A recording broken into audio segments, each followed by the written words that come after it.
então para a mensagem desta noite.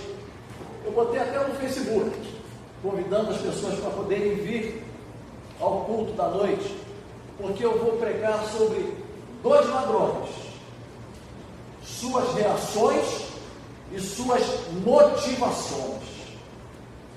Dois ladrões, suas reações e suas motivações. Aí você fica pensando assim, pastor, mas prisioneiro, preso, tem ação, tem reação e tem motivação. Quando nós pensamos em prisão, nós lembramos logo que presídio é para pessoas com tendência ruim, por aquilo que foi marginalizado ou que está embaixo da lei, ou alguns tentam ser acima da lei. E os presídios existem para isso, as pessoas ficam presas. Só que, irmãos, nós temos visto casos na televisão, nos repórteres, nas mídias, de pessoas que foram presas injustamente. E depois de passar algum tempo na cadeia, aí elas são libertadas. Eu costumo dizer, Gilson, você é advogado de direito, não é isso? Ou não? Pastor Prédio também. Então, nós sabemos o quê?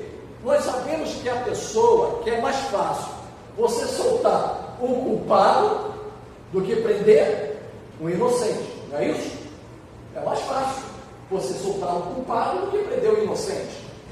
Mas o que nós vemos na realidade é que não importa se você é inocente ou se você é culpado, você foi julgado pela lei e a lei te condenou, e você então passa por aquele processo difícil até atingir a sua liberdade. Enquanto você tem condições de pagar um advogado, ele vai tentar te livrar da condenação estipulada, principalmente se você for inocente. Quando nós nos deparamos com a palavra de Deus, com a Bíblia, nós vamos ver que pessoas injustamente foram presas no decorrer da história, tanto no Antigo Testamento como no Novo Testamento. Eles foram aprisionados, alguns foram chicoteados, foram escarnecidos, foram aprisionados com grilhões, e Deus os livrou. Tudo porque cada um deles estava com a sua moral ilibada, ou seja, eles tinham a sua moral intocável, eles estavam apenas fazendo a vontade de Deus, aquilo que Deus determinou para cada um deles, e como não agradou governantes e reis, foram presos. Quando nós começamos a prescrutar a palavra de Deus, se nós abrirmos logo no livro de Gênesis, lá no capítulo 37, o que nós vamos ver? Nós vamos ver um homem chamado José, injustamente, sendo vendido pelos seus irmãos os midianitas e, consequentemente, vendido para o Egito como escravo.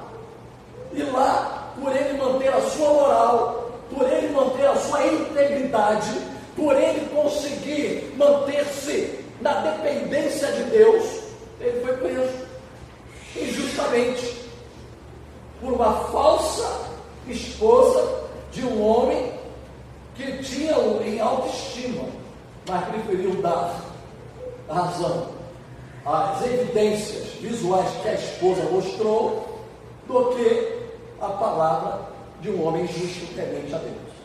Ele foi preso, José. Continuando, olhando no Antigo Testamento, nós vamos passar também lá por Jeremias, no capítulo 37. Nós vamos ver como Jeremias foi aprisionado. Ele foi preso no calabouço, depois foi levado para uma outra prisão, depois foi jogado dentro de uma cisterna, até que ele foi liberto. Tudo isso por quê? Porque Jeremias pregava que se o povo não se arrependesse, eles iriam ser levados cativos. Deus havia mandado. Então o que ele fez? Ele usou as prerrogativas de profeta de Deus para falar ao povo, mas não agradou o rei e foi preso. Continuando ainda na mesma continuidade de Antigo Testamento, Vamos lá em Daniel capítulo 1, capítulo 6, o que nós vamos ver? Daniel preso. Daniel preso. Um homem de Deus, um homem que, se nós formos ler todo o livro de Daniel, nós vamos encontrar uma coisa sequer, vejam bem, não vamos encontrar uma coisa sequer que desabone a vida dele, como um homem de Deus, o caráter daquele homem, o contato com Deus, mas foi preso. Amazias e Misael, no capítulo 3 de Daniel, o que é que aconteceu com eles? Foram presos e foram até jogados na fornalha, só porque foram tementes a Deus, não adoraram a imagem de ouro que o rei mandou fazer. Então, irmãos, no Antigo Testamento, nós já vamos ver pessoas presas, pessoas cativas, por amarem a Deus, por dedicarem a sua vida ao Senhor. Quando nós vamos para o Novo Testamento, não é diferente. No Novo Testamento nós vamos ver João Batista sendo preso. Por quê? Ele foi preso porque Herodes mandou prendê-lo, porque ele estava ali denunciando o ato ilícito dele e a imoralidade dele, e mandou prender João Batista. Foi preso, depois decapitado.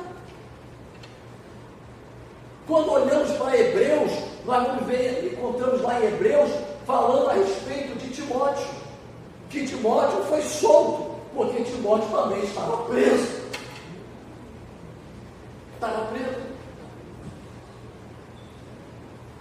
E um dos mais famosos que nós conhecemos, Pedro. Pedro foi preso várias vezes, até que um anjo tirou da prisão. Nós pregamos sobre isso aí outra vez.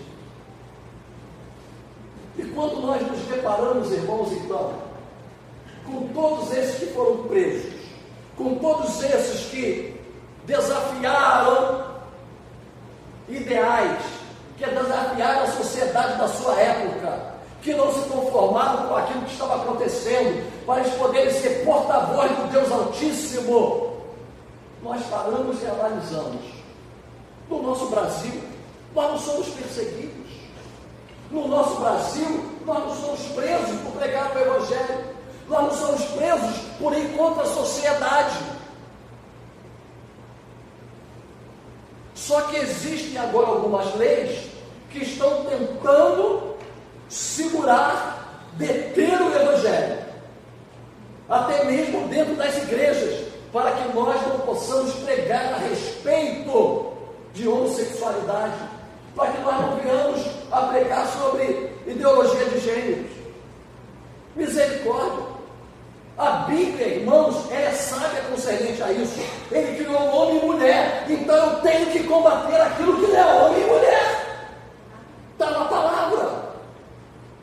Por enquanto estamos sendo livres para pregar, mas se falarmos isso aí fora, o que vai acontecer? Seremos processados. Talvez eu até seja, se esse vídeo for parar lá no YouTube. Não estou nem aí. Por quê? Porque é a realidade.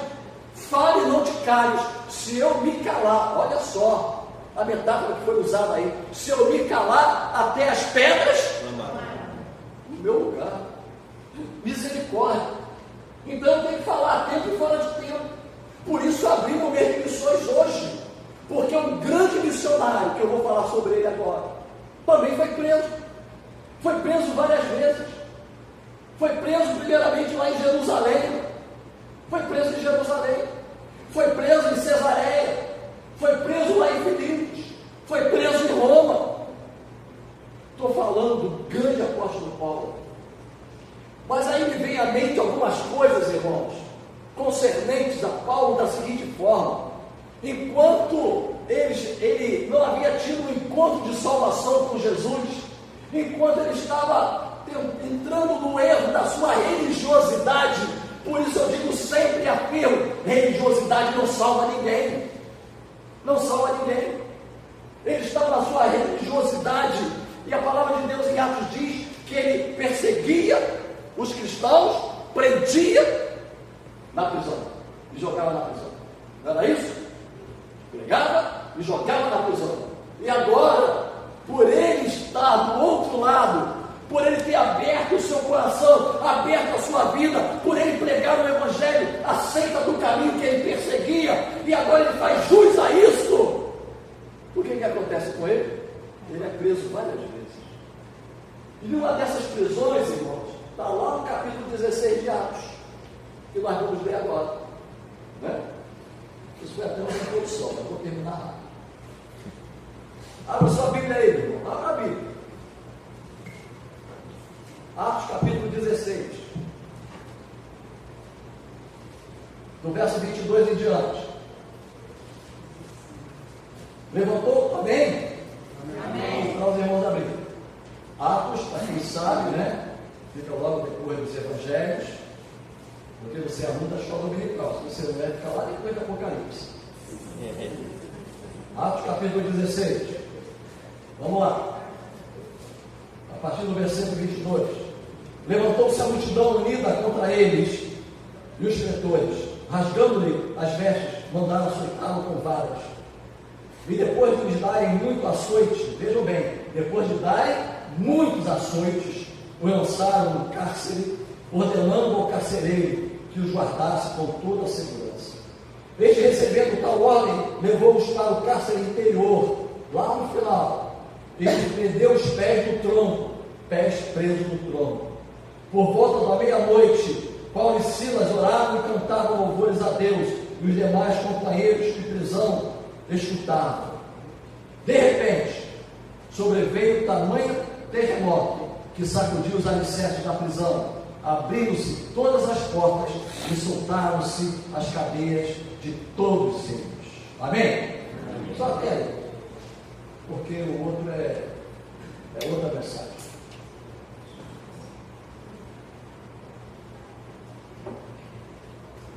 Havia um motivo, mas também justo, para que Paulo fosse preso. Quando nós começamos a ler o capítulo 16, logo no verso 1, nós vamos ver Paulo, ele indo até um determinado lugar da sua viagem, segunda viagem missionária, encontra-se ali com Timóteo, o chama para segui-lo com uma missão, nós já vimos isso aí também, não vou pregar sobre isso. E depois ele tentou ir para um lugar, não conseguiu, tentou ir para outro, também não conseguiu, porque o Espírito do Senhor o impediu. Também não vou pregar sobre isso, porque eu já preguei sobre isso, né? Só falta pregar sobre Lídia, que ainda não terminei, e o restante do versículo, do capítulo, né? São as 3 últimas mensagens. Mas vejam bem, então o que acontece? Quando ele estava ali em Filipos, ele foi até o lugar da oração. Qual é o lugar da oração? O lugar da oração onde as mulheres se reuniam para orar, que era na beira do rio. Porque Filipos era uma cidade onde havia muitos militares já aposentados. E não havia sinagoga. Por não haver sinagoga, se reuniam à beira do rio. E foi para lá que Paulo foi com Silas. Mas quando estavam se dirigindo ao lugar da oração, surgiu uma escrava, uma menina, que adivinhava as coisas. Ela era possuída por um espírito de adivinhação, um demônio. E ela começou então, durante vários dias, falando: esses são mensageiros do Deus Altíssimo. Não estava certo, não estava errado, ela estava certa. Só que quem estava falando não era ela, era um demônio. Cuidado então, irmãos. Lembra que nós falamos sobre Tiago 2,14? Creis em Deus? Faz bem, porque até os demônios creem e creem, né? Então nós temos que ter muito cuidado com determinadas coisas. Aí o que acontece? Paulo, depois de algum tempo, sentindo que aquilo ali estava em dissonância, né? Não estava em concordância com aquilo que ele iria fazer, ele expulsou o demônio daquela menina. Então eles foram presos por quê? Não era por eles terem ali libertado aquela menina, já que os donos da menina estavam ganhando muito dinheiro. Então eles foram até os magistrados e falaram para os magistrados o quê? Que aquele tal de Paulo e Silas, aqueles camaradas, estavam indo de encontro, né, aquilo que eles estavam acreditando. Ou seja, eles estavam levantando um falso testemunho a respeito de Paulo e a respeito de Silas. Quando ouviram isso, pegaram Paulo, rasgaram a sua roupa, o chicotearam, com vergões mesmo, lembra de quarta-feira? Com vergões mesmo, ficou marcado, Paulo e Silas, e foram entregues na prisão. Aí começa a minha mensagem. Não vou demorar. O que aconteceu naquela prisão de tão importante, de tão interessante que serve para nós hoje? Primeiro, eu quero ver com vocês que muitas vezes nós somos presos não porque cometemos um ato ilícito, ou porque nós somos presos, muitas pessoas são presas porque estão acima da lei. Não, nada disso. Quando eu paro e olho, eu vejo, como eu vi hoje na Cracolândia, muitas pessoas presas às drogas, escravas das drogas. Quando eu vejo muitas pessoas presas, irmãos, a tantas coisas que afetam a sua vida mental, a sua vida espiritual. Eu vejo tantas pessoas como eu era preso ao vício do álcool. Vocês sabem que eu era alcoólatra, só eu não lembro para ninguém, né? E Deus foi lá me buscar lá na sarjeta, quando eu dormia na rua. Ele foi me buscar, ele me tirou. O que o cara falou ali, eu chorei ali. A esposa chegou, minha mãe falou assim: o que está vendo? Eu falei: não, nada não, está tudo bem. Ainda bem que não me pediu para ir lá fora, porque meu nariz já estava escorrendo e a lágrima também tinha que enxugar. Porque eu me lembrei quando ele falou: vocês não sabem o que é dormindo na rua. E não sabem mesmo não, irmãos. É horrível aquilo. Só Deus dá causa. Então eu estava preso pelo vício, eles estavam presos pela cocaína, seja lá o que for, que tipo de droga é, o crack. Agora chegou até crack aí que eu estou sabendo, infelizmente, né? A droga é uma droga. Então são pessoas enclausuradas, pessoas presas dentro de si mesmo. Irmãos, pessoas presas dentro de si mesmo, pessoas que não conseguem se libertar de nada. E quando não conseguem se libertar, elas vão se afundando cada vez mais na lavação do pecado. O que o rapaz falou. Isso é realidade. Às vezes nós vemos aqui, poxa, que bonito, que lindo, mas vai lá ver de perto a dificuldade que é. Vai lá ver de perto o quão prisioneiros eles são. Não tem vida, são vidas acabadas. E nós aqui, livres, de bem com a vida, como se diz aí. Alguns nem oram por aqueles missionários que estão lá na Cracolândia, ou no quadrante do nosso planeta, seja lá onde for, ou não vão, ou não contribuem. Hoje pela manhã eu estava falando, eu coloquei a enciclopédia não, são 13 livros de literatura. São as obras de José de Alencar. Quem gosta de literatura aí, eu tenho a obra de José de Alencar, ainda não foi vendida, é minha, eu estou doando para a igreja, para quem quiser comprar, né? Eu não quero dinheiro não. Se você quiser dar R$10, R$20, R$50 nas obras de José de Alencar, ainda vai levar de quebra os 3 Mosqueteiros de Alexandre Dumas. Eu coloquei esse livro lá também, né? Então está lá. Eu não quero nem saber, eu falei: procure o irmão Cário. Quem quiser comprar, procure o irmão Cário. Eu falei: irmão Cário, eu estou aqui por R$50 ou R$10, ou sei lá, o que Deus tocar no teu coração. Eu quero as obras de José de Alencar, do pastor. E ele vai pegar esse dinheiro, vai juntar com o dinheiro do almoço, e nós vamos enviar missionários para a Bolívia. Eu não sei se eu vou poder ir, mas pelo menos um na nossa igreja vai. Eu não tenho como liberar R$6.000. Por isso nós estamos fazendo almoço. Então, se você quiser, os livros de José de Alencar, está ali no gabinete, não precisa nem falar comigo. É só chegar, chamar o cara vai ali te dar os livros, você dá o dinheiro do cara. Acabou, eu não quero nem saber quem comprou.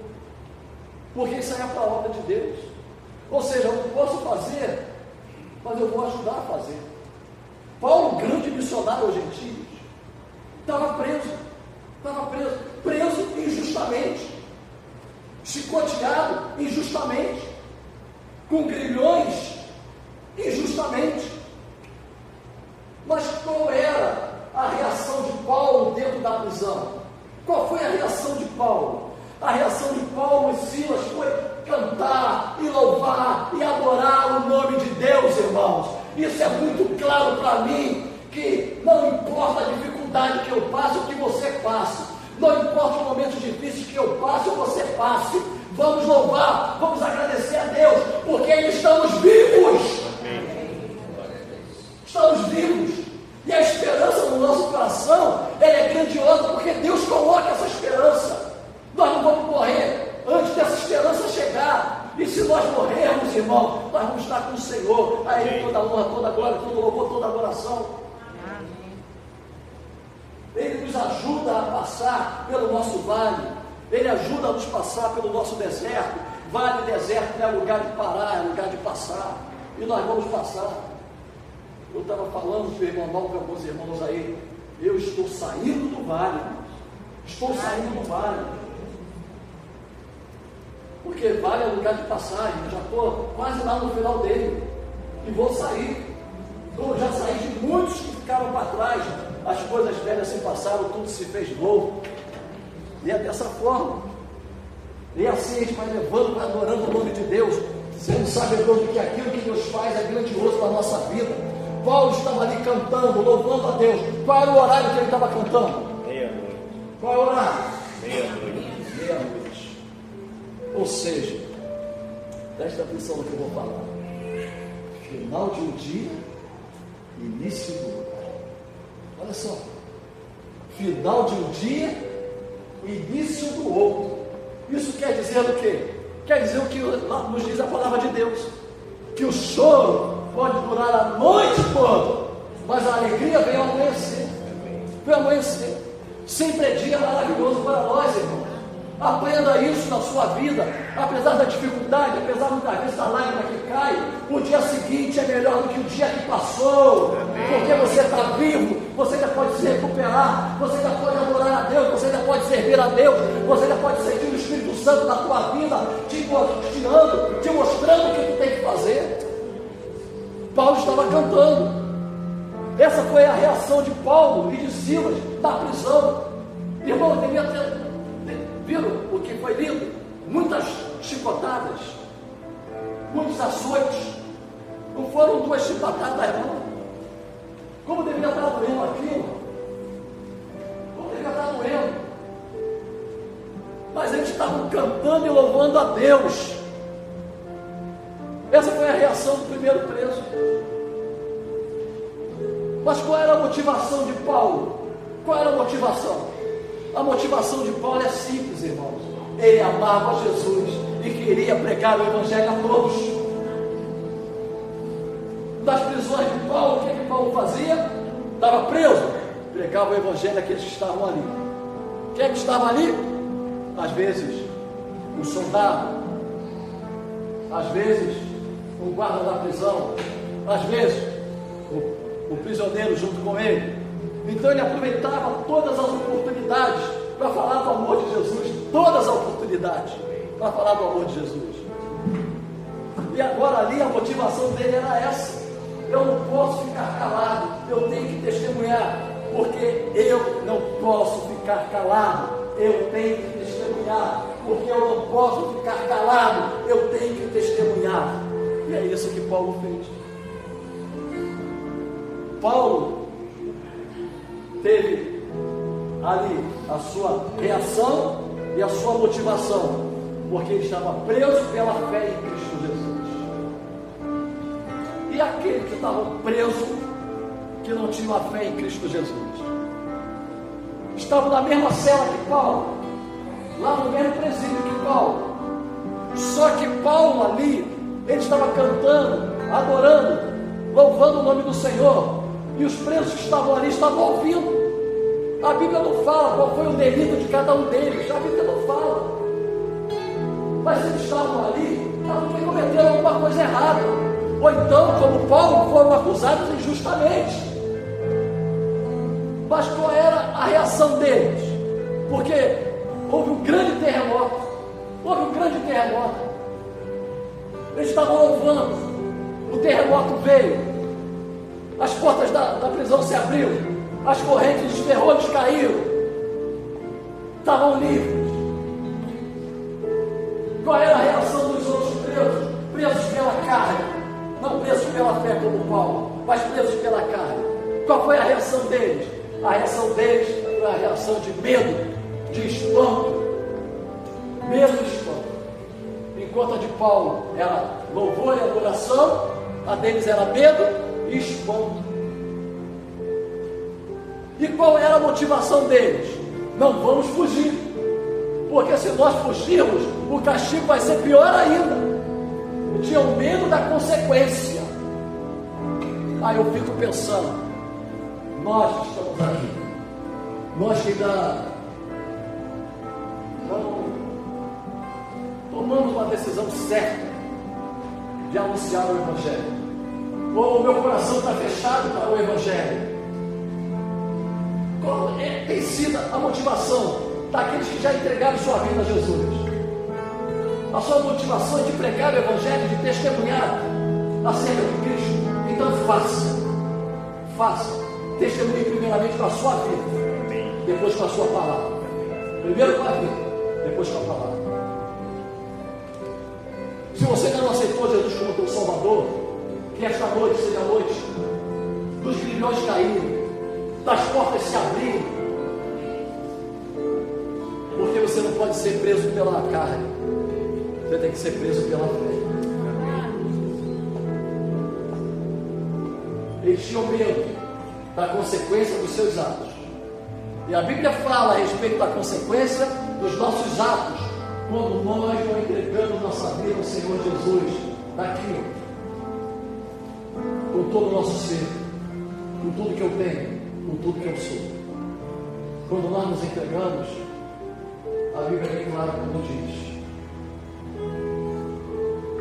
se com tua boca confessares ao Senhor Jesus, e no teu coração creres que Ele ressuscitou dos mortos, serás salvo. Mas tem uma outra palavrinha também, que está lá no Evangelho de João, esse que eu citei está em Romanos. Em João diz o seguinte: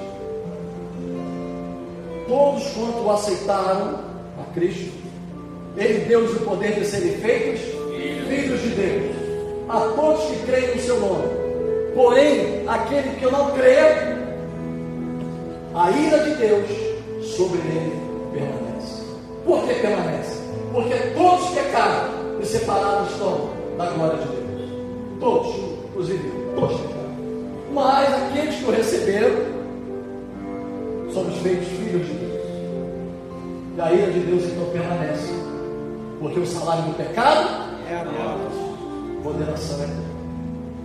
Que esta noite seja a noite de livramento de cadeias.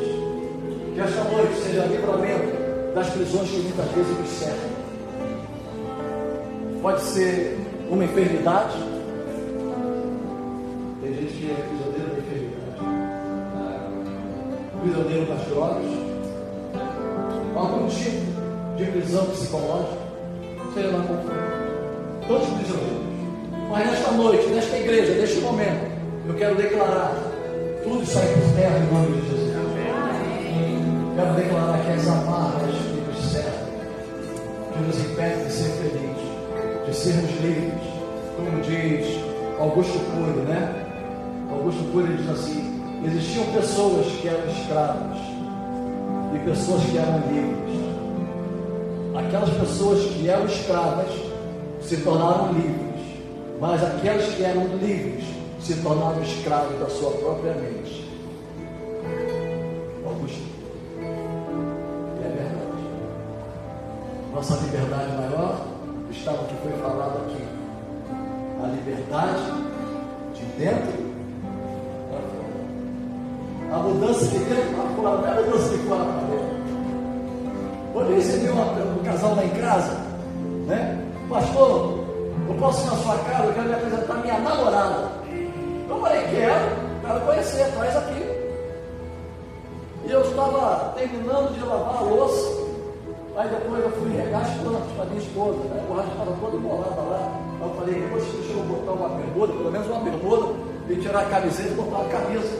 Não que isso ia fazer diferença não. Mas é que eu ia conhecer a pessoa pela primeira vez. E quando ele chegou lá com ela, estava terminando de enrolar o rastro, estava com a mãe, atendi, levei para a sala, me mostrou a aliança, e abençoou ela pela aliança. Já foi 1000 vezes. Vocês conhecem? Eu vou falar, não, Serginho Coelho. Estava todo feliz lá em casa. Eu tanto feliz, eu como estava feliz com ele. As coisas que eu e aquele menino vivemos, os irmãos conhecem, sabem como foi a vida dele. Uma vida aprisionada, uma vida amarrada, uma vida de dificuldade. E vendo hoje o sorriso nos lábios dele, a alegria daquela menina também, Adriana, aquilo me encheu de motivação, de alegria. Falei, que bom, Sérgio, que eu te acompanhei todos esses anos e você não esqueceu de mim, cara. Então, a primeira igreja batista fez questão que eu orasse por ele. E é assim, não fique com as correntes presas sobre você. Não deixe as amarras desse mundo te segurar. Aceite Cristo como teu Salvador. E se você já aceitou, vive esse Cristo no seu dia a dia. Amém? Que Deus cuide de nós, que Deus nos abençoe. E a graça do Senhor nos acompanhe. Demorei não, viu? Assim, 10 minutinhos. Nós vamos ter cantinha, não? Tá. Deixa eu explicar aqui aos irmãos uma coisa importante. Amados, a nossa igreja, como vocês conhecem, é uma igreja pequena. Nós não temos condições para você. Aí o que nós estamos fazendo? Nós estamos com 3 desafios aí. 3 desafios. E a nossa igreja vive disso, de desafio. Amém. Nós temos o desafio de dia 19 a dia 27 enviar alguns irmãos da nossa igreja para Cochabamba, lá na Bolívia. Não vem para cá falar aquilo não. O Gilberto falou assim, você que contou, alguém falou assim para mim. O Gilberto falou que você Cochabamba, ele não vai não, mas se fosse Pernambuco ele ia. Tinha que ser pio, né? Tinha que ser pio. Não brincando, só para responder, né? Entendi. Aí, então nós estamos com esse desafio. Para cada pessoa que